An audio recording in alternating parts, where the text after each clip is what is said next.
안녕하세요. 돈오리스탁 이주연입니다. 자, 오늘 여러분들께 이야기를 드리고자 하는 종목은 네이버라는 종목이에요. 뭐 네이버 간첩들도 다 알고 있는 그런 종목이겠죠. 오늘 네이버에 대해서 심각하게 손절을 해야 되냐 뭐 이런 질문을 하시는 분이 계시더라고요. 일단 기본적으로 사지 말아라 라고 그렇게 이야기를 드렸었는데 결국은 이제 매수를 하셨고, 이렇게 이제 상승하던 추세가 이제 완전히 꺾여서 이제 내려오고 있기 때문에 뭐 어마어마하게 올랐잖아요. 이렇게 오른 부분들을 되돌림 반납을 하고 있는 그런 상황에 있다라고 보시면 되는데, 지금 상황에서 손절이 과연 괜찮은가? 저는 뭐 손절할 종목은 당연히 아니다라고 생각을 합니다. 매년 1조 2천억에서 1조 3천억 정도의 영업이익을 꾸준히 내고 있는 기업이고, 현재 시가총액이 뭐 한 30조 조금 안 되게는 되어 있고, 오늘 또 증권사에서 뭐 세일 보고서가 나왔죠. 뭐 뉴스를 살펴보게 되면 이런 이야기들이 있어요.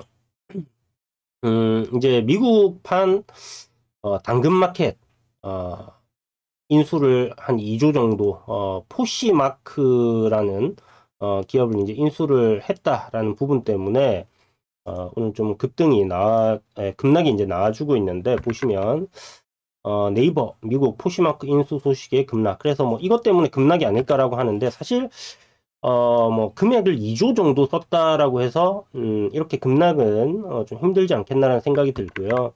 여기 보면 아마 이게 원인일 거예요. 시티 글로벌 마켓 증권이나 JP 모건 27만에서 22만 원으로 하향 조정했고, 투자 의견 중립. 그다음 여기서는 매수해서 매도로 목표 주가 32만 원에서 17만 원으로 절반 가까이 하향 조정했다. 이게 이제 좀 주 요인이라고 생각을 합니다. 결국 이제 외국계 증권사에서 셀 리포트를 내면서 주가가 이제 급락을 하는데, 아니 셀 리포트를 사실 내려고 하면 저기 위에서 냈어야죠. 저기 위에서. 자, 이제 금리 인상이 다가오니까 파세요라고 테크 기업들 안 좋습니다라는 이야기들을 계속 언론에서 나왔었어요. 그러면 이런 곳에서 셀 보고서를 내야 되는데 여기서는 안 내고 지금 여기서 낸단 말이죠. 의심스럽습니다. 그죠? 항상 외국계 기업들이 뭐 바닥권에 내려와 있는데 셀 보고서 내고 나서 후루룩 짭짭해서 올리는 경우들을 많이 봤기 때문에, 그리고 17만 원 거의 다 왔습니다. 자, 그러면 기술적으로 우리가 한번 분석을 해보도록 할게요. 자, 이게 과연 어디쯤에서 반등이 나올까? 제가 앞전에 이제 카카오랑 네이버 두 개 다 이야기를 드렸었는데, 절대 보지 마라. 두 종목 다 사지 마라라고 이야기를 드리면서, 반등이 한 군데, 뭐, 카카오 같은 경우는 8만 원이었나? 8만 1천 원쯤에서 아마 반등이 나왔을 거고요. 그 정도 이제 반등이 나올 수 있는데, 탈출하시라라고 이야기를 드렸었고요. 네이버 같은 경우도 뭐, 요런 구간들, 에서 이제 반등이 나오면 탈출을 하시라고 했는데, 뭐, 그렇게 반등이 별로 세지는 않았어요. 그래서 뭐, 탈출을 못 하신 분들도 계실 거고, 뭐, 제 방송 안 보시는 분들이 워낙 많으니까, 어차피, 그런 것들 상관없이 그냥 뭐 네이버인데, 뭐, 카카오인데 하면서, 보유를 하셨던 분들이 대부분 지금 눈물을 흘리고 계시지 않겠나라는 생각이 듭니다. 그러면서 하실 말씀들이, 주식은 하는 게 아니구나, 뭐 이런 생각들을 하시죠.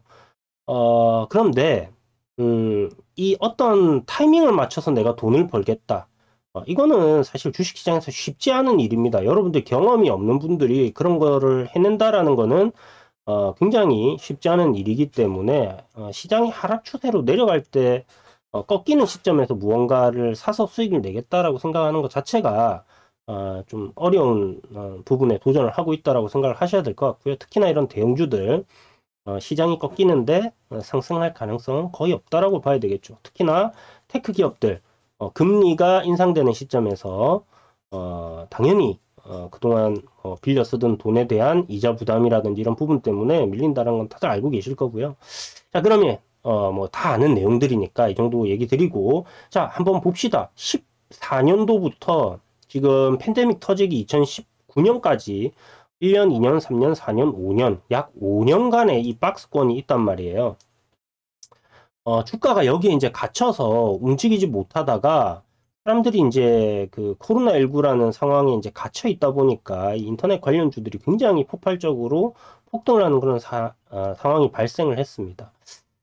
어, 보통 이렇게 이제 강한 박스권을 형성했던 구간까지 내려오게 될 경우에는 주가가 반등을 하는 경우들이 많이 나오거든요.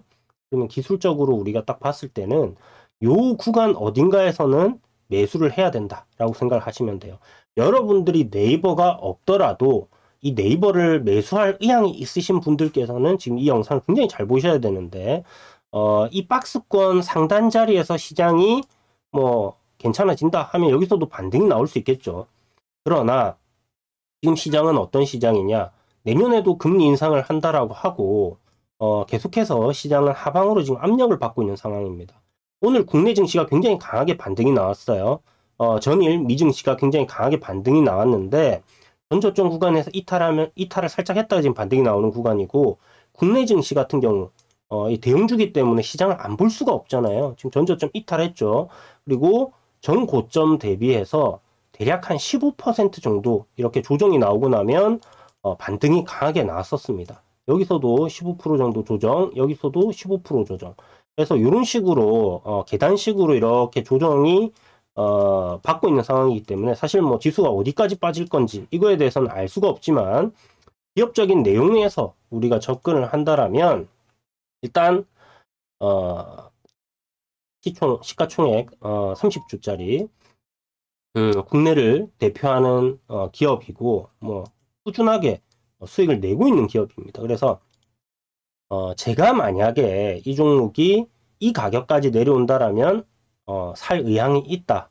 그때부터는 이 가격 이하부터는 계속해서 모아 가볼 생각이다 라고 말씀드릴 수 있는 가격이 13만 5천 원이에요. 지금 딱 보시면 이 박스권의 중간 가격이기도 하고요. 이 5년간의 박스권 기간 안에서의 지지와 저항을 받았던 그런 중심 가격대입니다. 그래서 이러한 가격대까지 조정이 나왔을 때는 매수를 진입을 한다라고 생각을 가지고 있고, 그리고 기술적으로 우리가 이제 이 저점들끼리 이렇게 연결해서 긋는 뭐 추세대가 나오겠죠. 여기까지 이제 내려온다라고 했을 때 대략 한 12만 원. 그러면 13만 5천 원에서 1차 매수, 그 다음에 12만 원에서 2차 매수, 3차 매수는 아까 전에 말씀드렸던 이 박스권 하단 자리가 되겠죠. 박스권 하단 자리까지 내려오게 되면 3차 매수를 하고, 그 이후에 만약에 더 떨어진다. 그렇다면 뭐 그때는 그냥 관망하고 기다릴 생각이고요. 주가가 뭐 정말 많이 떨어진다. 진짜 뭐 우리 역사상 유례가 없을 정도, 그러니까 뭐 IT 버블 때만큼 증시가 폭락을 한다든지 금융위기 때만큼 증시가 폭락을 이어간다라고 했을 때는 뭐 한 6만 원까지도 내려올 수 있다라고 생각을 합니다. 뭐 그런 가격은 사실 불가능하지 않겠나라고 생각은 하지만, 뭐 세상 일은 어떻게 될지 모르는 거죠. 뭐 핵전쟁이 난 다음 그럴 수도 있기 때문에 뭐그 정도 내려오지 않는 다음에는 3차 매수한 이후에는 시간이 분명히 수익으로 종목에 대한 부분을 돌려주지 않겠나라고 예상을 해볼 수 있을 것 같고요. 일단 1차적인 가격 13만 5천 원 여러분들 꼭 기억을 하시고, 13만 5천 원 정도가 되면 한 번 정도 사볼 만한 가격이다, 이렇게 생각하시면 될 것 같아요. 1차. 자, 그리고 2차 매수는 아까 전에 여기 쭉 그어드린 추세대 라인 있죠? 이 추세대 라인 하단 자리까지 이렇게 딱 내려왔다가 반등이 나올 수 있기 때문에 요 가격대가 12만 원이에요. 그러면 12만 원에 제 생각에는 매수를 한번 노려본다라면 괜찮은 가격이 되지 않겠나 싶습니다. 자, 그래서 13만 5천 원과 12만 원, 그리고 뭐 더 내려오면 10만 원 이하, 여기 박스권 하단 자리인데 8만 6천 원 자리에 될 것 같은데, 여기는 이제 웬만하면 주지 않을 것 같고요. 만약 여기까지 내려온다라면 정말 뭐 여러분들 인생에 흔치 않게 오는 기회 중에 한 번이 되지 않겠나라고 생각을 합니다. 그래서 네이버는 지금 만약 보유하고 계신 분들이 계시다면요, 그냥 시장에 대해서 너무 실망하지 마시고, 어쩔 수 없는 상황이에요. 금리 인상이라는 이 빅 사이클에서는 시장이 내릴 수밖에 없는 부분이니까 그냥 여러분 하시던 일 열심히 하시고 또 저축 열심히 하셔가지고 실탄을 잘 마련해 두세요. 그리고 나서 뭐 한 12만 원, 보유자분들은 한 12만 원 정도까지 내려왔을 때 그때 추가 매수, 보통 우리 물타기라고 하죠. 추가 매수 한 번 더 하셔가지고 비중을 더 늘리셔서 끌고 가시는 전략으로 그렇게 대응을 해보시는 게 좋지 않겠나라고 생각이 듭니다. 힘내시고요. 뭐 망하지 않을 기업입니다. 대한민국이 망하지 않는 다음에는 네이버도 망하지 않을 거고, 오늘 그 뭐 주가 하락이라고 얘기가 나오는 2조짜리 뭐 미국판 당근마켓 인수했다고 해서 뭐 이렇게 많이 빠진다 이런 얘기가 있는데, 테크 기업들은 이렇게 투자를 해줘야지 되는 게 맞다라고 생각을 해요. 뭐 시간이 지나서 뭐 5년, 10년 뒤에 뭐 그 기업이 사라지고 망할 수도 있겠지만은, 또 다른 한편으로는 2조를 투자했는데 10조가 될 수도 있는 그런 가능성들이 있는 겁니다. 그래서, 그런 부분에 투자하는 것 때문에, 뭐 빠진다. 이거는 좀 말이 되지 않는 것 같고요. 외국계 증권사에서 이렇게 매도 리포트가 나오면서 빠지는 거다라고 생각하시면 될 것 같고, 더 내려오면 좋은 기회로 생각을 하셔서 여러분들이 네이버나 뭐 카카오는 사실 저는 좀 매수하는 데 있어서 반대입니다. 왜냐하면 자회사들을 계속 상장시키잖아요. 그죠? 그렇지만 네이버는 지금 그런 뭐 물적 분할이라든지 이런 부분들을 안 하고 있기 때문에 그런 부분에서 매수를 하셔도 괜찮다라고 생각을 하고 있고요. 그런 관점에서 가격대까지 여러분들께 설명을 드렸으니까 이 영상 잘 참고하셔갖고 수익 내시는 데 도움 되셨으면 좋겠습니다. 자, 그럼 다음 시간에 또 다른 종목으로 찾아뵙도록 할게요. 영상 마음에 드셨다면 좋아요, 구독, 알림 설정 부탁드리고요. 궁금하신 거 댓글로 문의 주시면 좋을 것 같습니다. 자, 그럼 오늘 수익 많이 내시는 그런 하루 되시길 바라겠습니다.